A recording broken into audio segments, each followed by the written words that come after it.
Welcome back to the AI Research Roundup. I'm your host, Alex. Today is May 10th, 2025. We're looking at an ICLR conference paper, Kolmogorov-Arnold Networks, published just over 3 months ago.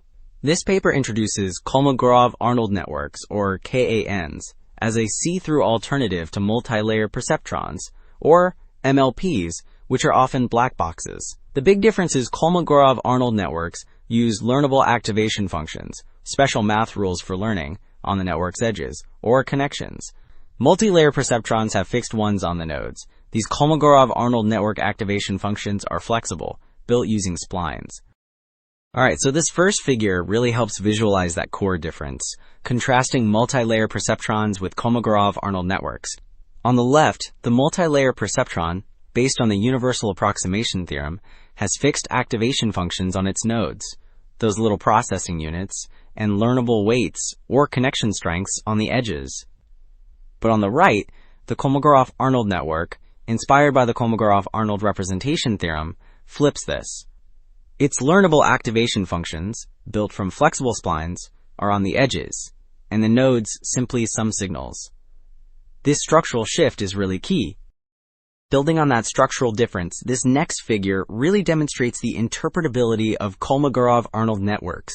Interpretability, well, it means we can understand how the network reaches its conclusions. Here, it shows how these networks can learn symbolic tasks, essentially tasks involving mathematical symbols and rules, like multiplication, division, or even more complex formulas. The diagrams illustrate that those learnable activation functions on the edges actually take on the shapes of these specific mathematical operations. This transparency is a big deal, especially for scientific discovery, allowing researchers to see the learned relationships. Okay, so looking at how these Kolmogorov-Arnold networks actually learn, this next figure compares a 3-layer version with a 2-layer one when trying to fit a complex mathematical function. The 3-layer network, shown on the left, learns smoother, simpler functions on its edges. The 2-layer one, in the middle, ends up with very wiggly or highly oscillatory functions. And on the right, the graph shows the root mean square error loss, basically how wrong the predictions are. The 3-layer network gets a much lower error and has a smaller train test gap, meaning it performs better on new data. Following on from how these networks learn and perform, this figure from page 7 really showcases their potential for scientific discovery using a knot dataset. On the left, in supervised learning mode, that's when the artificial intelligence learns from data that already has correct answers. The Kolmogorov-Arnold network successfully rediscovers known important variables. Then, on the right, in unsupervised learning, where the artificial intelligence looks for patterns without pre-labeled answers, it actually uncovers new mathematical relationships in the knot data, evidenced by the network structures and the resulting plots. This ability to reveal underlying rules is incredibly valuable for scientists. Alright, so beyond scientific discovery, this next series of plots on page 8 compares Kolmogorov-Arnold networks and multi-layer perceptrons on 5, toy examples, simpler mathematical functions. We're seeing the test root mean square error. That's a measure of prediction error versus the number of parameters or model complexity. The key takeaway is about scaling laws, how fast accuracy improves with more parameters.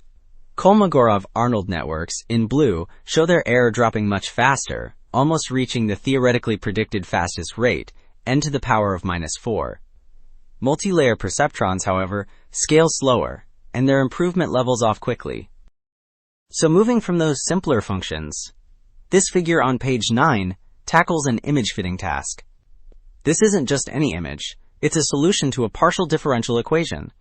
These are complex mathematical equations describing how things change over space and time. We see the original image on the far left, and then how different networks, including Kolmogorov-Arnold networks and multi-layer perceptrons, try to reconstruct it. The numbers are peak signal-to-noise ratio, or PSNR. A higher peak signal-to-noise ratio means a better, more accurate image. And the Kolmogorov-Arnold networks, KAN1 and KAN2, achieve much higher scores, and visually their reconstructions are clearly superior. So, to wrap up our look at Kolmogorov-Arnold networks, it's clear they offer a big step forward in interpretability. Scientists can actually see the mathematical relationships the artificial intelligence learns thanks to those learnable functions on the edges, often built using splines, which are like flexible mathematical rulers. We've also seen they can be more accurate and show better scaling laws than traditional multi-layer perceptrons, potentially helping with the curse of dimensionality. That's the challenge when models have too many input features.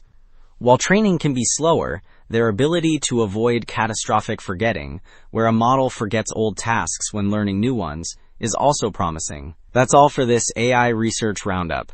Thanks for tuning in.